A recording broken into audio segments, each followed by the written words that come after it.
Over 2,000 years ago, Jesus said, "Go out into the world and proclaim the good news." But today, there are still more than 2 billion people who have yet to hear the hope of the gospel. Since 1933, BlackRock Church has been urgent in reaching out with the proclamation of the gospel to those who have yet to hear it, working with over 86 global partners, serving in 33 different countries, reaching over 10 million people.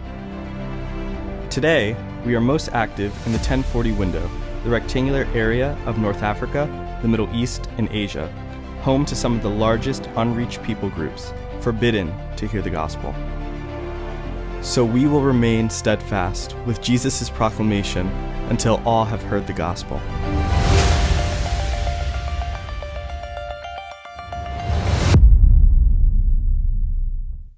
This has been quite a year. The mission conference was scheduled to be March 14 through 22. We had missionaries and our global partners from throughout the world already on airplanes coming to us. 3 days prior to the conference, we determined that we had to postpone the conference. Little did we know that it would be 4 months before I would be standing before you. In that 4 months, we have seen the world ravaged with the virus. We have seen the Black Lives Matter movement, a needed call for racial justice, schools closing, economic uncertainty. Everything seems to be in flux. 4 months ago, I thought I'd be on my sailboat on a day like this, just enjoying my retirement. Much has changed. But the events of the past few months has caused me to examine my life and to ponder a question as I look at my life now and as I look into my life in the future. And the question I ask myself is, what drives me? What gives me ambition? What gives me a trajectory? If I was asked to do one of those TED Talks where they allow you 18 minutes to explain what's your ambition, what's your goal in life, what would I say in those 18 minutes? For some of us this morning, in our 18 minutes, we might say that part of our goal is to gain power or prestige.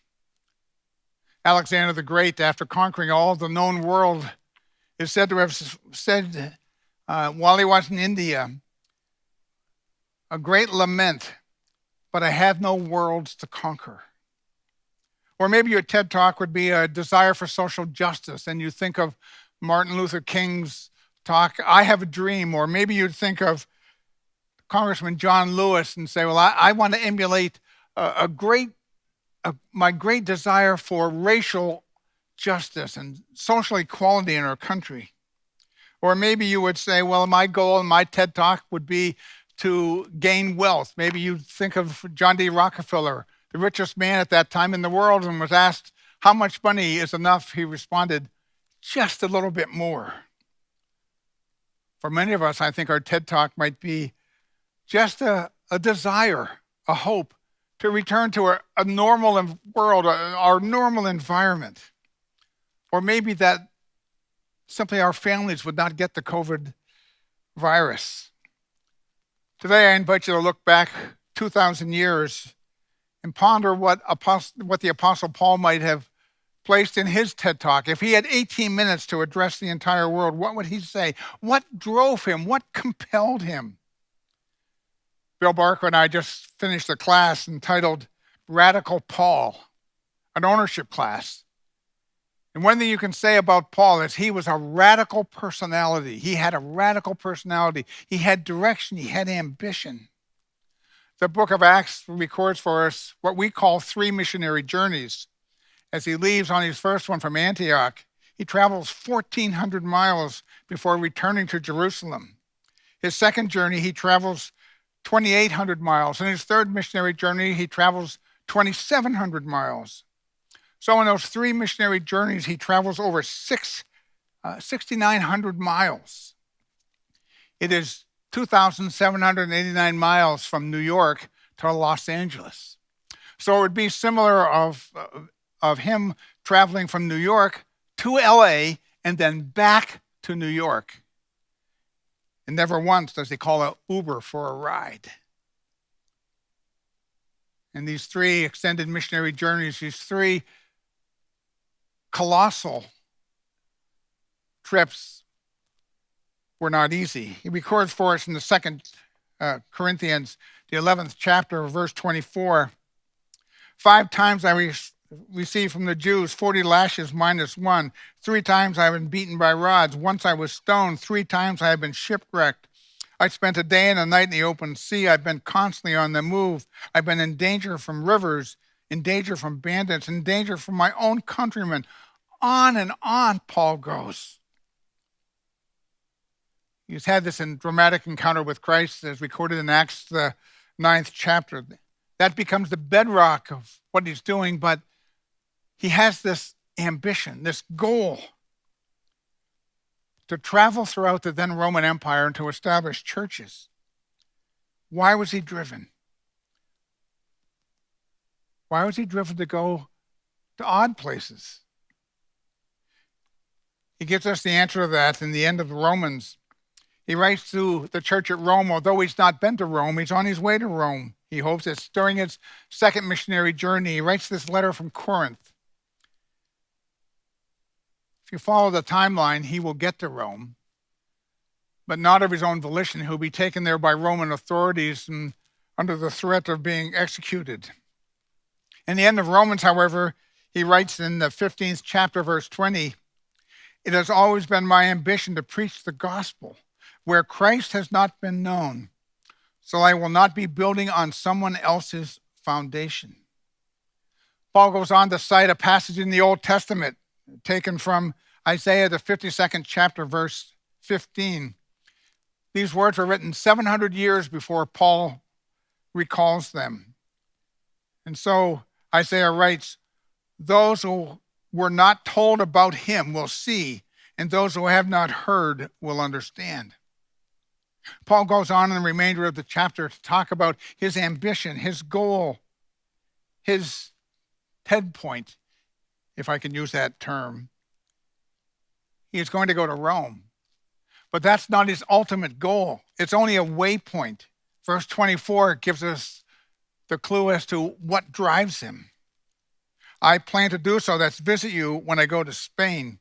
I hope to see you while I am passing through and to have you assist me on my journey there."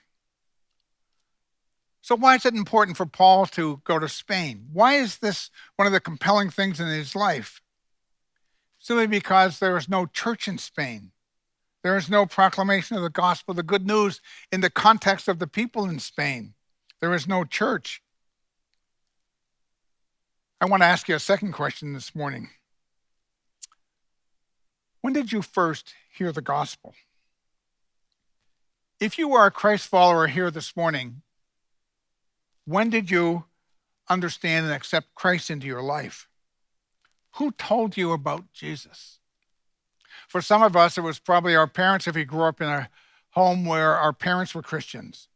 For others, it may have been the Sunday school teacher or a friend, or maybe we just heard a podcast or an adult told us about Jesus. Or maybe you were traveling and there was a Gideon Bible in your room and you picked it up and started to read that.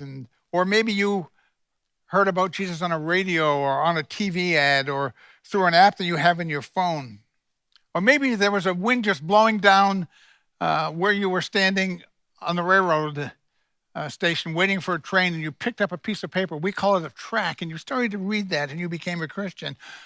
But for most of us, someone told us about Jesus. Paul has a burning desire to go to Spain because there are people in Spain, the fringes of the Roman Empire, that have never heard about Jesus, never heard of the cross, the resurrection, the gospel in their land, in their own culture. And so he's willing to go through all the shipwrecks, all the beatings, all the fearful nights and hot days, the hunger and pain, to take the gospel where Jesus is not known. Let me introduce you, or probably reintroduce you, to a missiological geographical term we call the 1040 window. It's a rectangular box on the globe that starts in North Africa, 10 degrees north to 40 degrees north. It travels all the way across North Africa, and then across Asia, through Asia, and then on into Japan and ends in Indonesia. In that box, that 1040 window, lives a third of the world's population. Dan Scribner has given us a graphic view of the 1040 window. On that, you'll note that it lists the animists and the atheists, and then the three largest religious blocks that are often very difficult for the gospel to reach out to: the Buddhists, the Hindus, and the Islamic faith. The people in this 1040 window have little or no access to the gospel, no opportunity for someone to come of their own culture, in their own context, and to tell them about Jesus. The board has grappled with something I call the fairness factor.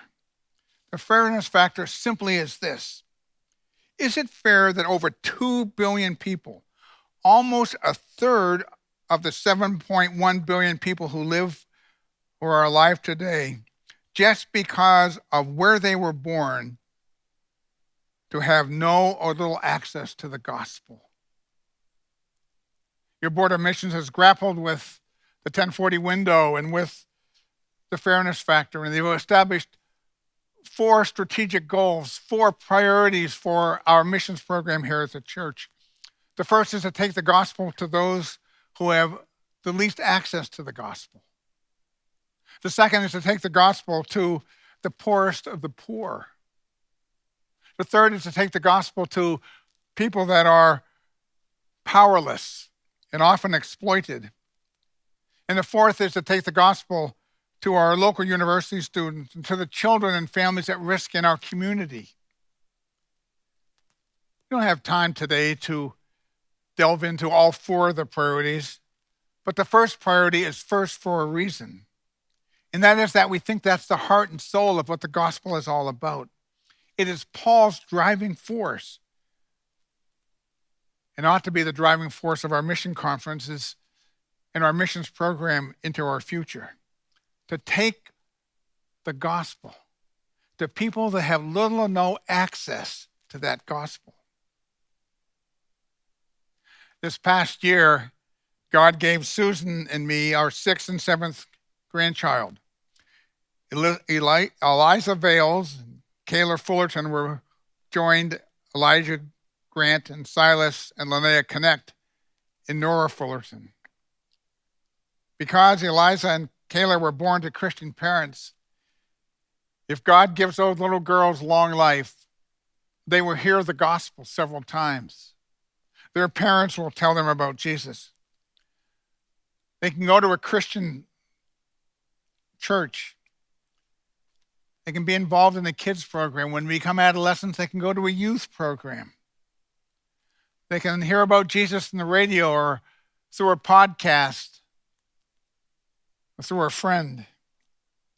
Just because they were born in America to Christian parents. Eliza and Kayla have to make their own choice to follow Jesus. They can be influenced, but the choice is theirs. But none of these options are open to people in that 1040 window. At least it's seldom open to them, if available at all.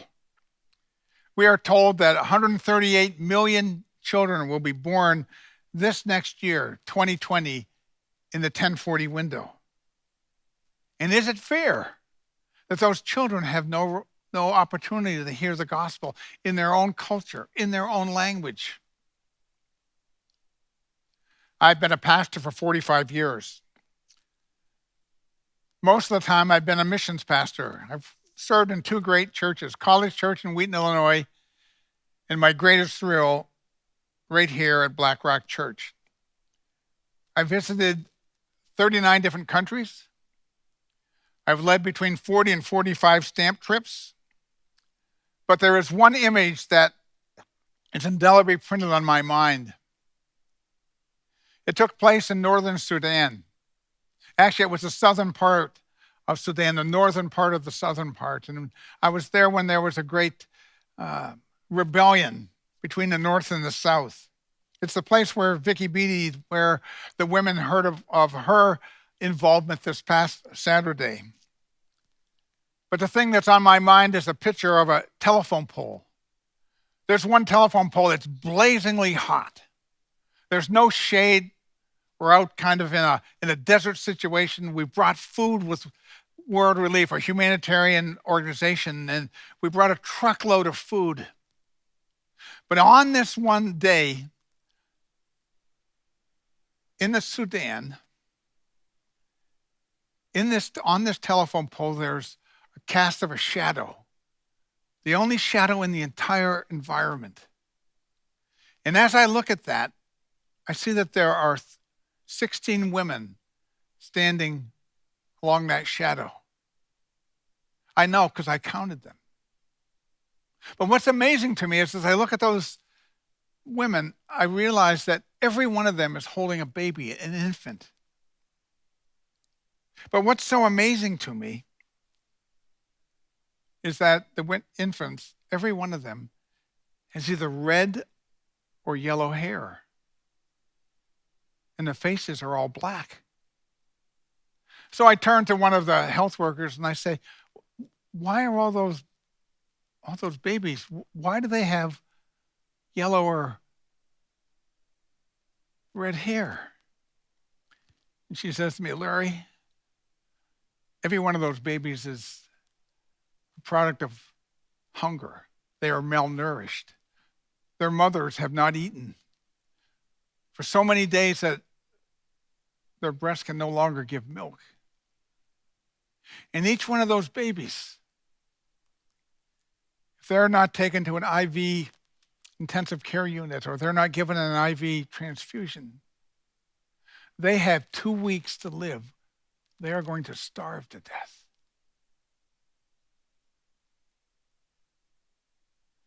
And to this day, I remember thinking, what can we do? We have no IV fluids with us. The nearest intensive care unit is 500 miles away through a war zone. And each one of those little infants, they're going to die within 2 weeks. And they have not had the opportunity to hear about Jesus. And most of their mothers, being Muslims, they have never heard about Jesus. I love my grandkids, all 7 of them. But the fairness factor asks me, is it fair that each of those 7 grandkids will have multiple opportunities to hear the gospel, yet millions of children will become adults and never hear the gospel in their own language, in their own culture? The Board of Missions has grappled with this fairness factor, with the 1040 window, with what's going on in the world. They have established 2 areas that we're going to concentrate our resources in. First of all, North Africa, in the countries of Algeria and Morocco and Tunisia and Mali and Egypt and northern Nigeria and southern Sudan. But we've also made a commitment to Central Asia to go into the former Soviet Union bloc with the gospel. We just sent Pastor Steve to North Africa to help us strategize as to how we can best do this. Paul's ambition is to take the gospel to the fringes of the Roman Empire, where there is no church. And that's our ambition. That's our calling. 2 billion people, no access to the gospel. The World Health Organization says that 43,000 people will die each day. If they are born in the 1040 window, they will probably die without ever hearing the gospel of Jesus Christ. 1,800 per hour. Every 2 seconds,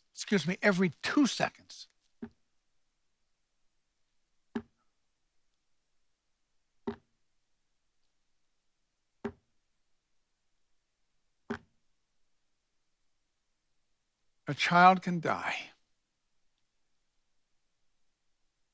having never heard the gospel.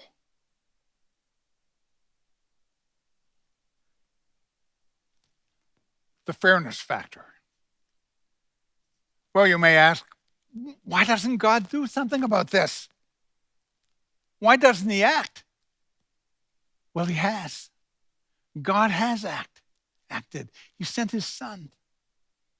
And his son came to earth and died on a cross for our sins. Rose again the third day. But then he did an amazing thing. He transferred his reputation to the actions of the church. We are the vehicle that Christ has commissioned to take the gospel throughout the world. Acts 1:8, a small group of disciples. Jesus has died.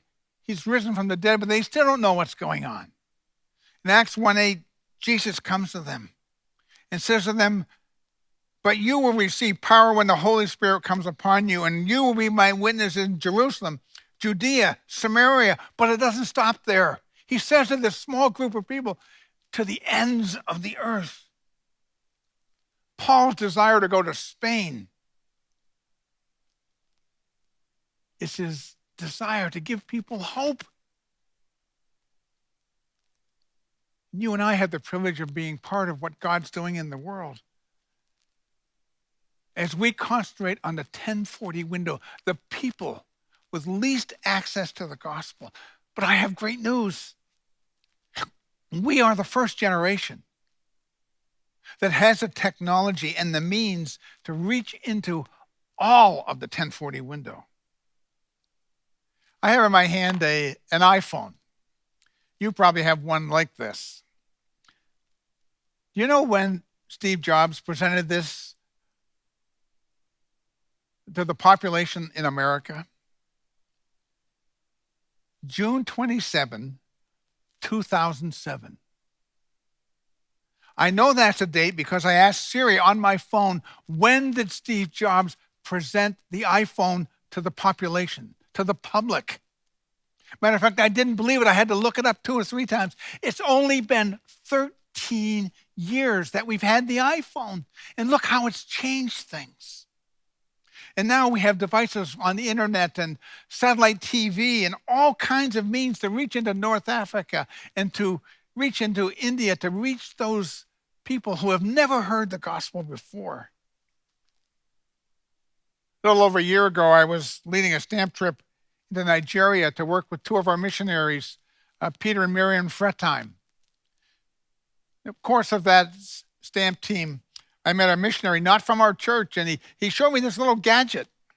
It's called a solar audio player. And he said, on this little gadget, there's the entire New Testament and much of the Old Testament in the language of Hausa, the Fulanese, French, and English. And it's solar powered, and so it never needs to be recharged.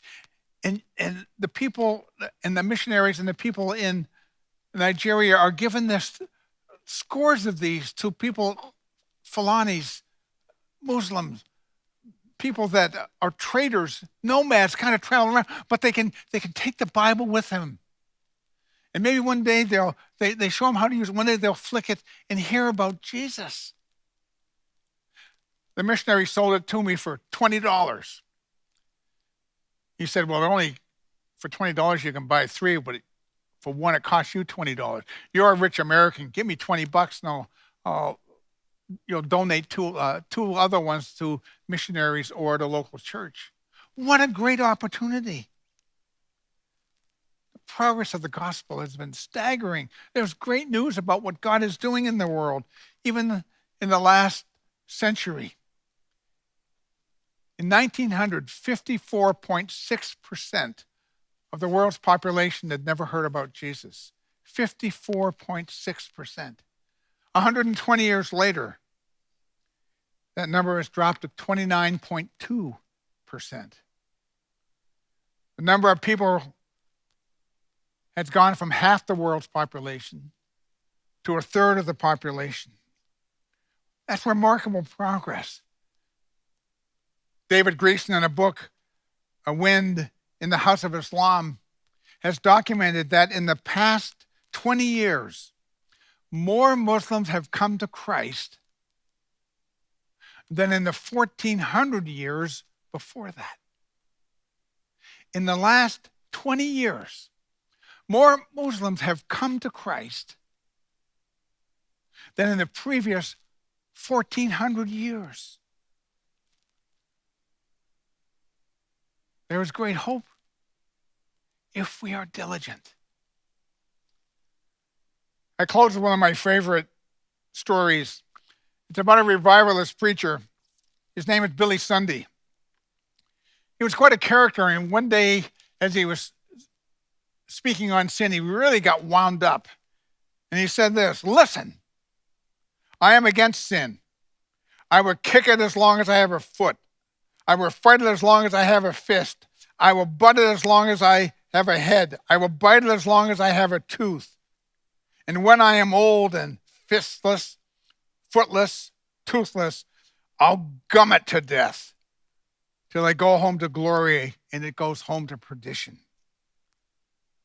And I say to you, Black Rock Church, even in the midst of all the calamities going on in this world right now, let's not forget those people with least access to the gospel. And as we continue our fight, we may lose some of our capacity to kick, some of our capacity to bite, but when everything is said and done, let's hang on with our gums until we finish the task of taking the gospel throughout the world. You know, I've been your mission pastor for 23 years, since 1997. It's been a great privilege, great joy. The joy of my life has been this church and you, my friends. Thank you for allowing me to serve here. Susan thanks you. But I'm so grateful that we have a new missions pastor who is vibrant. Jeremy Taylor is the man for the job. He's got great gums. He's going to hang on to this. He's going to take us into new fields. But now he's going to come and talk about our Faith Promise program as we seek to go, to pray, and to give. Jeremy, God bless you. You're on. At BlackRock, we all get to support missions through the Faith Promise. For 60 plus years, families at BlackRock have filled out a faith promise saying that they support our global partners throughout the world. And we support them through praying, giving, and going. Do you know that we support 86 global partners in 33 countries, reaching 10 million people? So when you pray, when you give, when you go, we're supporting all of them in their work. I want you to hear right now about what we were able to do this last year in Jordan and Nigeria.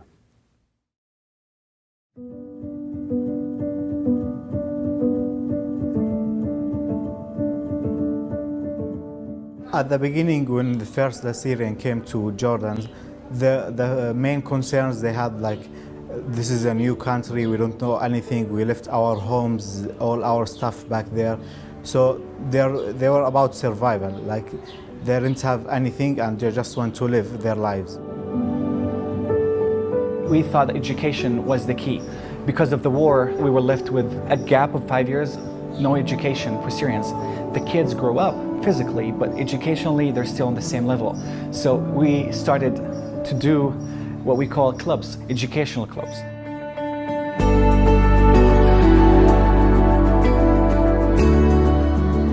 So what I really love about World Relief is that they step into that gap.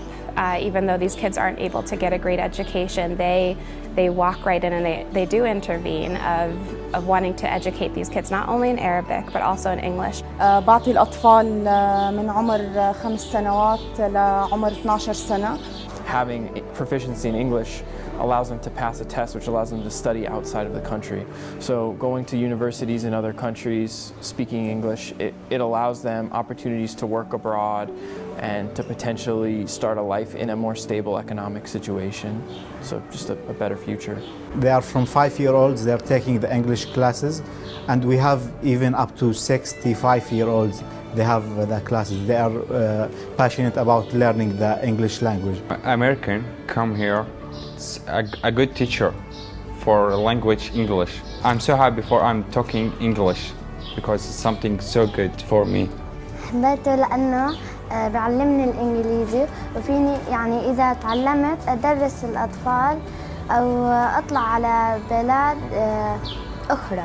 If I show them that learning English is something that's joyful and something that's just a fun process, they're going to be more likely to learn it. كان شعوري حلو يعني اللعبة مثلا في واحد بيمثل وواحد بيحكي والثاني بيحكي شو الكلمة. For me to watch Lias come up and be joyful and to run and to laugh and to make fun of me just brought me so much joy that he now tomorrow is excited to come and knowing that he's going to have a good time and that English is something that's fun. Maybe, the rest of their days are really stressful or it's really hard on them to be at home. It's a time for them to enjoy being a kid, to enjoy playing soccer, to have lunch with their friends, and just to learn together. And I love what they're doing here.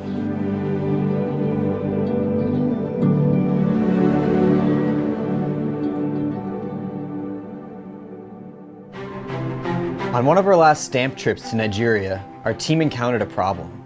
A prison with limited access to the gospel was having major issues with access to clean water.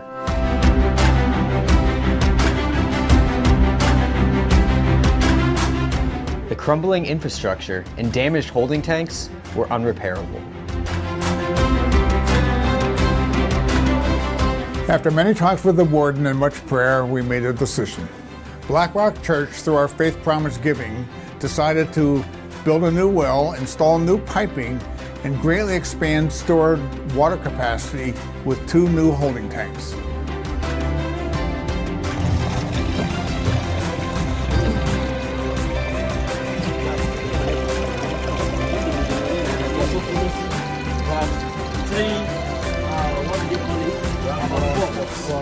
Meeting basic needs of the inmates has helped provide care and education that will eventually reduce recidivism rates within the prison. It has literally opened up opportunities for our ministry partners to take the gospel into the prison walls and meet the spiritual needs of prisoners and staff. When you look at Matthew 25:31, it's very instructive. I was in prison and he visited me. And that is the effort that people have been doing. So your coming has something to do with the Bible. You have brought the word of God powerfully. Many inmates have benefited from your services, holistically, spiritually, materially, and otherwise. Wow. Thank you, Blackrock, for your heart for ministry. The prisons lacked water supply, but your support has brought water into the Correctional Service Center. Water is life, and we are providing it. So your coming is providing life.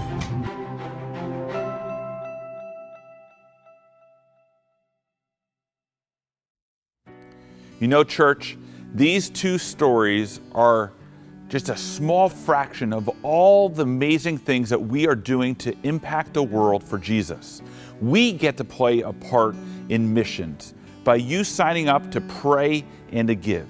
If you have not signed up or ready to be a prayer partner, please go to brc.church/iwillpray. Now, all of us have an opportunity to impact the world through giving. This next year, we hope that we can give $1.2 million to our Faith Promise. That takes you and me and us joining together to say, I will be generous with giving to our Faith Promise here at Blackrock. So right now, take out your phone, go on your computer, go to brc.church, I will give. Make a pledge today to be generous with what we're doing in Jordan, in Nigeria, in Yemen, in China, in Brazil, and the 28 other countries that we're impacting. we can all make a difference, and we all have the privilege to give to what we're doing throughout the world. Your pledge might be $1 a day. It might be 10 times that. You might give every week or every month, but be generous, because your generosity helps people who have never heard about Jesus hear his name this year. So church, we are about missions. We are all about joining together to impact our world.